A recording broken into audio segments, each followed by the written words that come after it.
Olá, pessoal.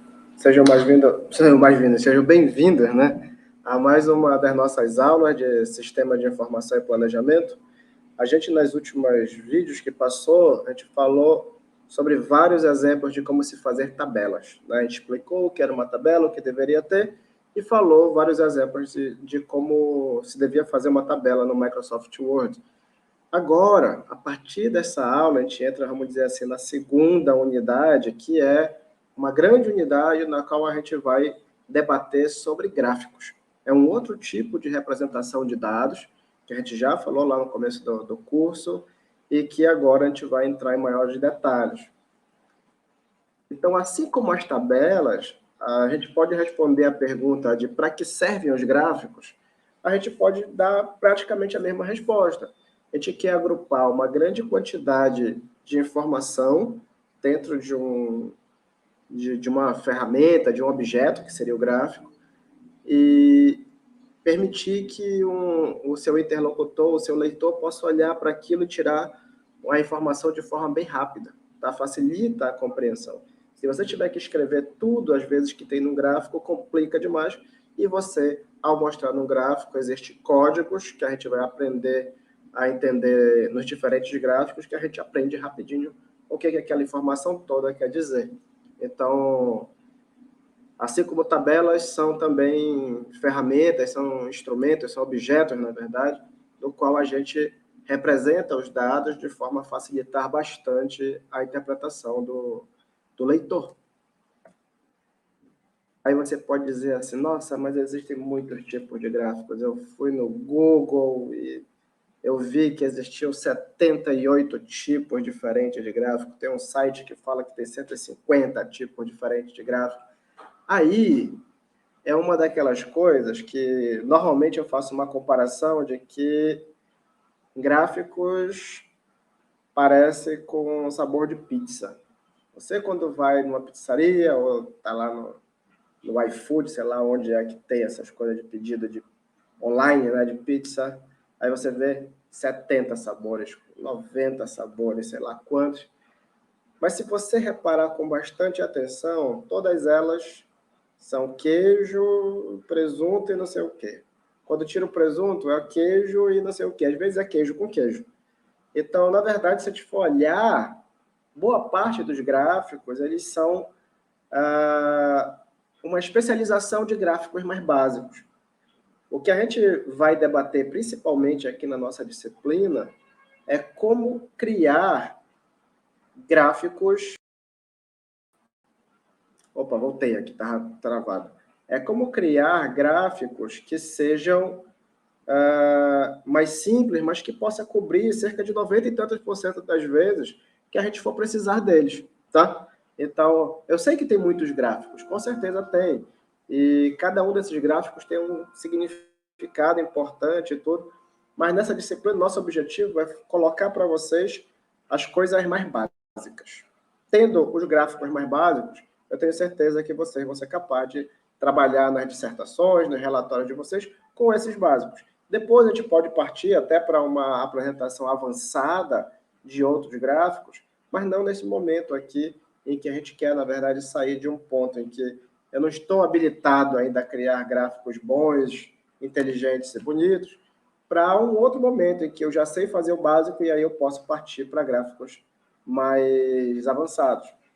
Então, a outra pergunta, né, ainda dentro disso, como escolher, então, cada um desses gráficos aí? Então, eu coloquei três coisas aqui que eu, como um criador constante, vamos dizer, de gráficos, junto com meus alunos, com os colegas da universidade e tudo, que a gente se preocupa. O mais importante deles, eu diria para vocês, é entender que tipo de variável você está trabalhando. Porque, dependendo do tipo de variável, obrigatoriamente você exclui alguns gráficos e você escolhe outros gráficos. Então, esse é um primeiro ponto. Se você não sabe entender que variável você está trabalhando, você não vai saber que tipo de gráfico você vai escolher. As duas outras, na verdade, eu já acho que assim, é para quem tem um pouco mais de experiência e é capaz de fazer um monte de gráficos com muita habilidade, você compreender melhor quem é a audiência que você pretende apresentar os dados. Às vezes, você tem uma audiência que é leiga, aí você leva um gráfico extremamente complicado de se analisar, as pessoas não vão entender adequadamente. Então, a audiência leiga exige gráficos mais simples, gráficos que se podem explicar com facilidade, não precisa de tanto conhecimento prévio para você apresentar aquele dado. Então, a audiência é um fator importante que a gente deve ter isso em mente. Então, eu sugiro para você, pelo menos para quem está começando, ir pelo mais simples sempre, porque aí você abrange um público com certeza muito maior. Tanto de especialista quanto leigos, as pessoas vão ter mais facilidade para entender. O outro é o tipo de compreensão sobre os dados que você deseja ter. Então, se você quer, por exemplo, apresentar os dados para as pessoas e existe um ponto importante nos seus dados que, vamos dizer, está envolvido com o tempo, você vai vender um tipo de gráfico específico, a gente vai ver ao longo do curso qual é. Ah, mas se eu quero apresentar um conjunto de dados em que eu comparo o antes e o depois de uma droga, aí eu vou para um outro tipo de gráfico.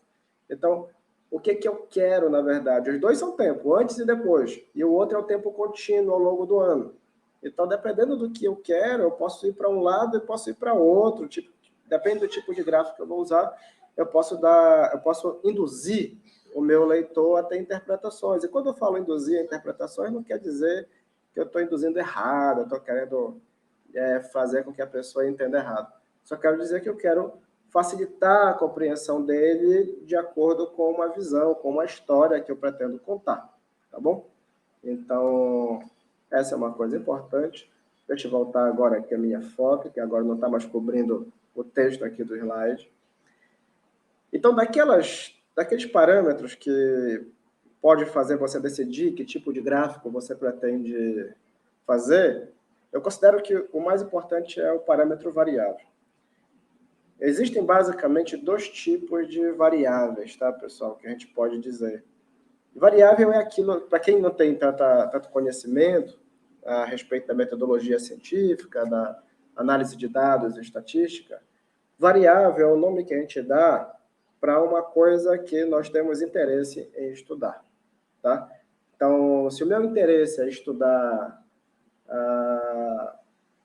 o aparecimento de uma doença, por exemplo, uma variável que eu posso ter é a presença daquela doença. Então, eu vou contar quantas pessoas estão doentes lá. Vamos imaginar aqui, toxoplasmose.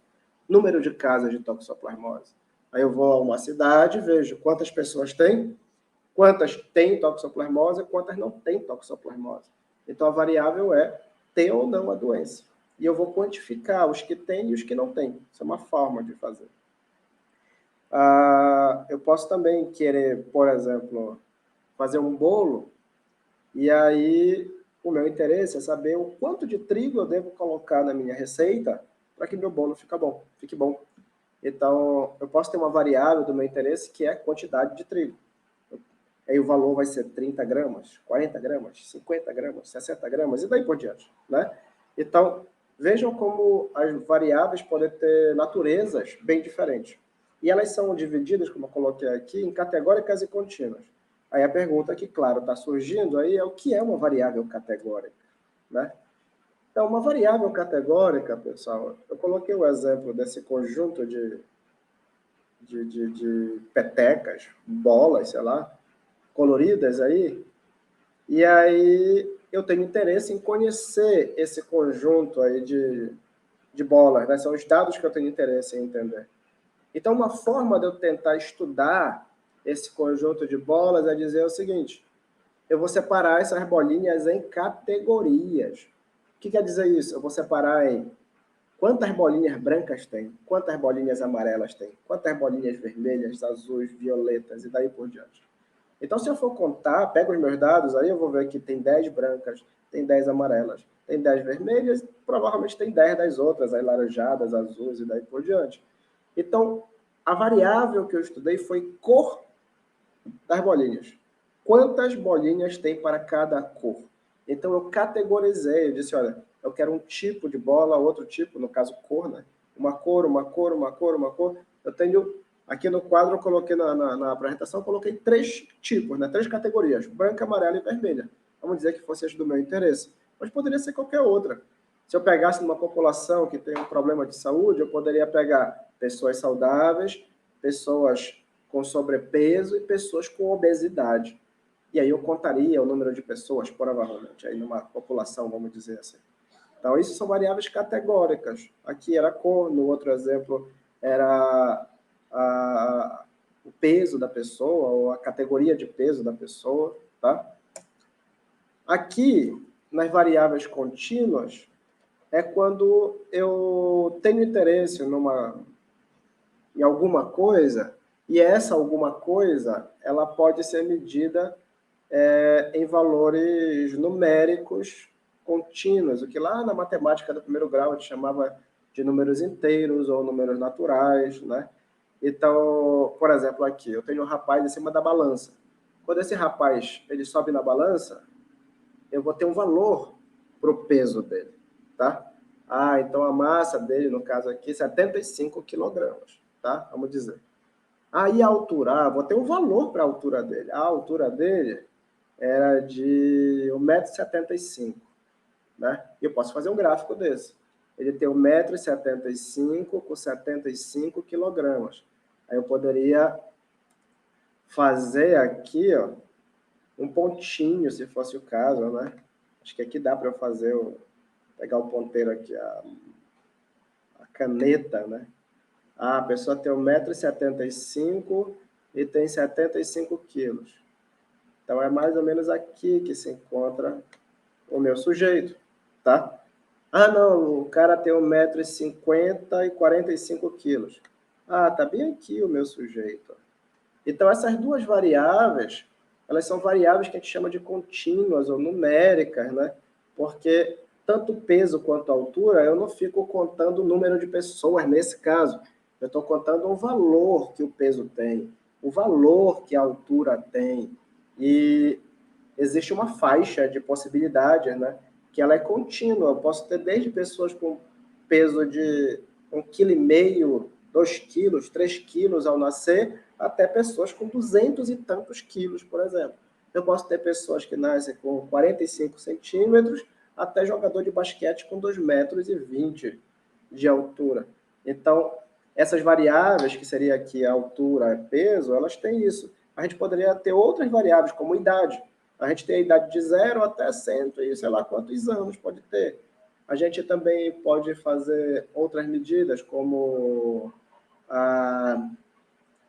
a glicemia, a taxa de açúcar no sangue, né, que é chamada de glicemia, também tem valores numéricos contínuos e daí por diante, pressão arterial, qualquer coisa assim. Então, essas variáveis são chamadas de contínuos. Então, isso é uma coisa importante eu estar falando para vocês, porque dependendo do tipo de variável, se variável categórica ou se variável contínua, a gente vai usar gráficos diferentes. Então, aqui no nosso curso, eu vou debater com vocês sobre 5 gráficos. 3 gráficos são referentes a variáveis categóricas, chamadas gráficos de barras e colunas, gráficos de setores e o diagrama de caixa. Tem um outro conjunto de gráficos que são relacionados a variáveis contínuas, chamados de gráfico de linha e gráfico de dispersão. Então, esses são os gráficos que eu tenho mais interesse em trabalhar com vocês. Mas o que eu acho que vocês não podem esquecer de colocar em qualquer gráfico, tá? Quando houver exceções, eu falo no gráfico referente. Eu acho assim, não existem obrigações que a gente deva ter dentro de um gráfico, tá? Existem coisas que a gente tem que ter um certo cuidado e tudo que eu acho que tem que ter, porque senão perde informação e o gráfico fica sem poder ser compreendido, tá? Então, eu coloquei aqui 2 gráficos que tem algumas coisas que eu acho que eles dois têm que vale a pena chamar a atenção. Eu começo pelo seguinte: grande parte dos gráficos, quase 90% deles, vão ter representação bidimensional. Então, eu tenho um eixo, que a gente aprendeu lá na matemática, que é o eixo do y, né? Vocês devem lembrar isso. E eu tenho um eixo horizontal, que é o eixo do X. Então, tem o eixo Y, o eixo X, o eixo Y vertical, o eixo Y horizontal. Eu considero que é muito bom colocar essas barras do eixo Y e do eixo X. De preferência, todas pretas, com bastante contraste em relação ao fundo branco. Tá? É muito comum a gente pegar dissertações, teses, às vezes até mesmo artigo, em que essas linhas, né, do eixo Y e X, elas são finas, elas são cinzas, com pouco contraste, é difícil demais para a gente poder visualizar. Tá? Uma outra coisa que eu acho que todo gráfico tem que ter é ter o título do eixo. Tá? Então, esse daqui tem a palavra em inglês para idade, esse outro aqui tem uma sigla, que lá no artigo deve ter um significado bem fácil. Então, todo gráfico deve ter, tá? Aqui nesse gráfico ao lado, se vocês forem ver, ele tem os eixos, dá para ver. Ele tem aqui o nome do eixo Y, mas não tem claramente o nome do eixo X. Isso eu acho que é uma coisa ruim. Eu gostaria de ter o nome do eixo X aqui. Então, eu já comecei a minha cornetagem da aula de hoje. Esse gráfico aqui, do 0 a 10 do professor de vaga, eu vou tirar talvez um 7 forçado, porque eu acho que esse é um elemento muito importante. Tá? Uma outra coisa que todo gráfico deve ter são essas linhas aqui que atravessam o eixo, olha. São chamados marcadores de escala, tá? Os marcadores de escala, tanto no eixo X quanto no eixo Y, são muito interessantes, são muito importantes da gente ter, tá? Eles marcam o exato valor para cada uma, para os diferentes pontos da escala. Para quem está vendo, é muito importante ter uma noção. É muito comum a gente encontrar gráficos que não tem os marcadores de escala, tem apenas os números aos lados, tá? E, por fim, eu acho também importante ter os valores numéricos dos marcadores de escala. Sem os marcadores, eu acho que aí...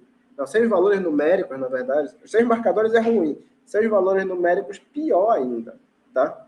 Então, essas 4 coisas que eu falei aqui, eu considero que são quase que obrigatórias na minha concepção de gráfico. Algumas outras coisas eu acho importante. Por exemplo, esse nosso gráfico da esquerda aqui, eu tenho bolinhas pretas e quadrados rosas. É importante, como está aqui uma legenda, ó, eu dizer o que significa isso. Então, se você tiver elementos coloridos no seu gráfico, é importante dizer isso, ou numa legenda, ou na legenda da figura, quando você for escrever sobre o que é aquela figura. Então, eu acho que isso é importante, tá? Fora isso, quando a gente for fazendo os gráficos e fazendo os treinamentos, eu vou falar para vocês mais coisas que eu acho que pode ter ou pode não ter, ou que deixa o gráfico mais bonito ou menos bonito, e daí por diante, tá? Então, eu considero que existem coisas aqui que a gente pode aprender bastante quando a gente for fazer a parte prática, tá? Aqui eu tenho outro conjunto de dados, deixa eu tirar minha foto, dar uma cornetadinha também. Então, na maioria deles, me parece que até está ok, tá? Aqui eu poderia, nesse primeiro gráfico aqui na letra A, eu poderia colocar uma legenda, talvez, para dizer o que é azul, o que é amarelo, o que é vermelho. Em todos eles, na verdade, tirando esses daqui, que tem a bolinha e tem aqui, ó, indicando o que é o azul e o vermelho, o resto não tem, eu colocaria, eu acho que é interessante colocar. Aqui, na verdade, tem um gráfico que eu acho que falta alguma coisa. Esse eixo X aqui não tem título, tá? Tanto na letra C quanto na letra E. Não tem título aqui no eixo X. Então, já é uma boa cornetada aqui dizer, olha, na nota do professor Givago, ele é bonito esse gráfico, mas não passa do 6,5 por não ter o título. Só colocou os valores numéricos, tá? Então, isso é uma coisa muito importante. Eu deixo de compreender o que significa esse gráfico. É tempo? É concentração de alguma substância? Eu sei lá. Então, ruim esse gráfico aqui. Esse C e o E, tá? E como é que eu posso fazer gráficos? Então, assim como eu falei nas aulas, acho que há uns 5 vídeos atrás aí, eu posso usar muitos programas de computador, pessoal, que me permitem fazer gráficos incríveis, tá? Aqui eu tenho 4 exemplos que é o MATLAB, o Python, o R e o GNU Octave. Mas tem outros programas, esses daqui são muito usados na ciência, né? Para fazer gráficos incríveis, gráficos bonitos, mas todos eles exigem algum grau de compreensão de programação, tá? Não é que eu acho que só porque nós somos da área da saúde que nós não devemos aprender programação. Quem quiser entrar nessa linha e de cabeça, eu sou totalmente a favor. Vá atrás, vá tentar aprender. Eu quero melhorar a minha capacidade de fazer gráficos e tudo. Mas eu acho que, além desses daí, se alguém quiser... Não, professor, eu estou mais humilde, eu queria aprender o mais simples, fazer, mas vai fazer bem feito, né? Eu vou dizer, não, então espera aí. Se você quer fazer bem feito, apenas os mais simples e tudo, dá até para fazer coisas mais complexas, mas quer fazer os mais simples bem feito, vamos pegar o Microsoft Excel. Então, é com o Microsoft Excel que a gente vai levar adiante o nosso curso, tá? É com ele que a gente vai fazer os treinamentos a partir dos próximos vídeos. E aí a gente vai aprender bastante e fazer gráficos bem interessantes nas próximas aulas, tá bom? Então, pessoal, até o próximo vídeo, a gente se vê. Tchau, tchau.